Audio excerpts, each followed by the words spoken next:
آپ کو پتا ہے کچھ میتوں کو سرد خانے میں رکھا جاتا ہے.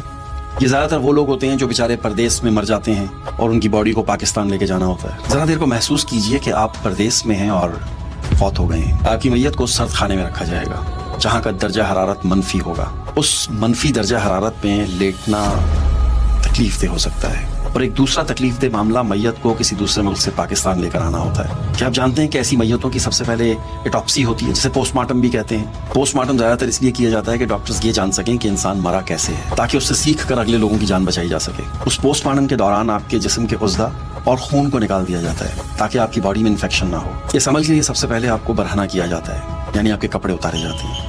اس کے بعد آپ کے گلے کی اس شریان میں ایک کٹ لگا کر اسے باہر نکالا جاتا ہے. پھر اس شریان کو ایک کینولا لگایا جاتا ہے اور اسے باندھ دیا جاتا ہے تاکہ عمل کے دوران یہ کینولا باہر نہ نکل پائے. پھر اس کینولے کی دوسری سائڈ کو ایک مشین کے تھرو پریشر دیا جاتا ہے تاکہ آپ کا خون رگوں میں سے نکل کر ٹانگ کے پاس ایک اور شریان کو کاٹا جاتا ہے جہاں سے وہ سارا خون باہر نکلتا ہے.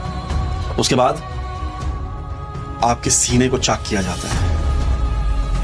آپ کا دل، گردے، پھیپھڑے، جو کچھ بھی وہ سب باہر نکال لیا جاتا ہے اور اس کی جگہ کچھ کیمیکلز ڈال دیے جاتے ہیں تاکہ آپ کی باڈی دیر تک ٹھیک رہے، اس میں سے بدبو نہ آئے.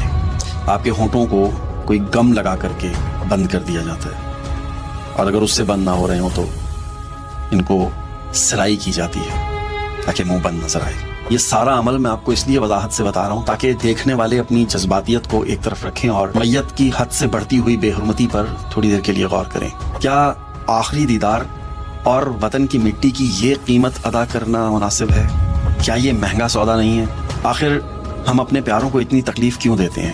اس لیے کہ فلاں آخری بار چہرہ دیکھ لے، اس لیے کہ لوگ واہ واہ کریں کہ جنازہ بہت بڑا تھا، اس لیے کہ ہماری بے عزتی نہ ہو کہ جنازے میں بہت تھوڑے لوگ تھے.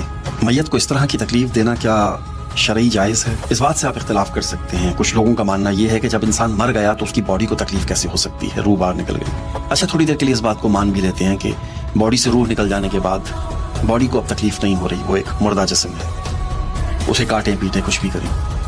لیکن مثال کے طور پہ اگر میں مر جاتا ہوں تو میری روح سامنے ہے اور میری باڈی کو ایسے کر کے دیکھے گی اور میری باڈی کو چاک لگ رہا ہے، اس میں سے چیزیں نکل رہی ہیں، میری روح دیکھ رہی ہے. وہ یہ نہیں سوچے گی کہ یار یہ کیا کیوں کر رہے ہو، میں اس میں رہی ہوں اتنا عرصہ. یہ ایک خیالی تصور ہے، شاید ایسا ہوتا ہو شاید نہ ہوتا ہو. آپ کو پورا حق ہے اختلاف کرنے کا. بہت سادہ سی بات ہے. انسان کے چلے جانے کے بعد اس کے جنازے میں اتنی ہی دیر ہونی چاہیے ہے جتنی اس کی قبر کی کھدائی میں اور کفن دفن میں ہونی چاہیے. اللہ کا تو یہی حکم ہے. اگر کوئی پیارا دور ہے تو وہ صبر کرے، دعا کرے، صدقہ کرے.